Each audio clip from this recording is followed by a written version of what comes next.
It's on, Mayor. Thank you. You know, I'd like to kind of share the story of my day a bit. You know, earlier today, before any headlines, before any marches, before any noise, I was just a father. I was in the car with my daughters. I'm dropping them off at school as I do every morning. And as we got closer, they both started singing their ABCs. Now, my oldest says it confidently now, even the elemental P part. The younger sibling, obviously still stumbling through the letters, just trying to keep up, as all little siblings try to do. And then they wrapped their arms around one another, bid goodbye, and entered their classroom. And that was the start of the day. And I remember thinking in that moment that this is who I'm doing this for. That the world that they're inheriting, the city that they are growing up in, and the example that we set for them. After I came to City Hall, where I met with small business owners from the Dix-Verner Business Corridor, from the South End. I met with small mom and pop business owners. Many of them were immigrants. Many building something from nothing.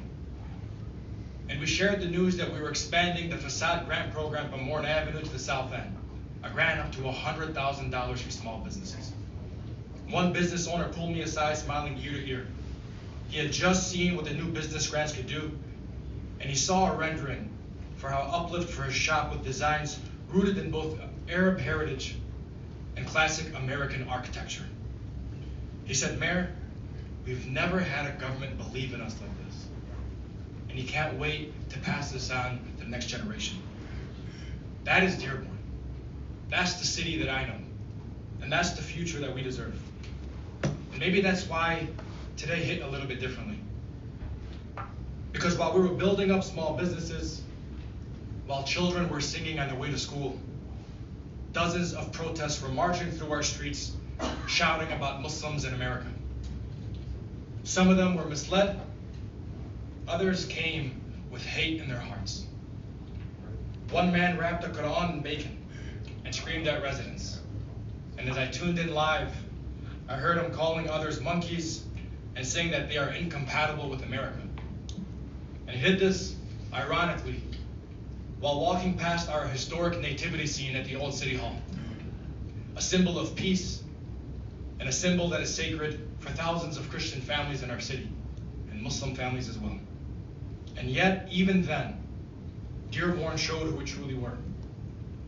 I saw one resident, a local barber, on his story. He shouted back that no matter what you tell me, I want you to know I still love you as my brother. He bought a case of water to start passing out to everybody marching by. And he told them that I hope the ignorance that is encapsulated in your heart shatters one day. That is Dearborn, a place where neighbors show up for one another, where hurt is met with compassion, where hate is rooted out by dignity, by decency, and by our shared humanity. And so tonight, as those marchers walk the same road we walk every Memorial Day parade, the longest reigning Memorial Day parade in the state of Michigan, celebrating our centennial anniversary in 2026. The same street where we honor the fallen heroes who gave their lives and made the ultimate sacrifice. We were reminded of something fundamental. Courage is not loud. Patriotism is not cruel. And strength is not hateful. The marchers tried to divide, but Dearborn did what Dearborn always does. We stood tall. We are a city built by workers, by immigrants, by veterans, and by families who believe in the promise of America. A city where my daughters can sing their ABCs or Alif Ba Ta without fear.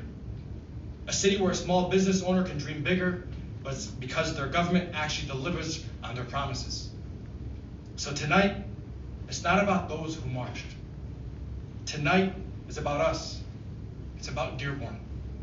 The story of Dearborn is, and always will be, a story of progress. And as long as I'm mayor, that promise will never be broken.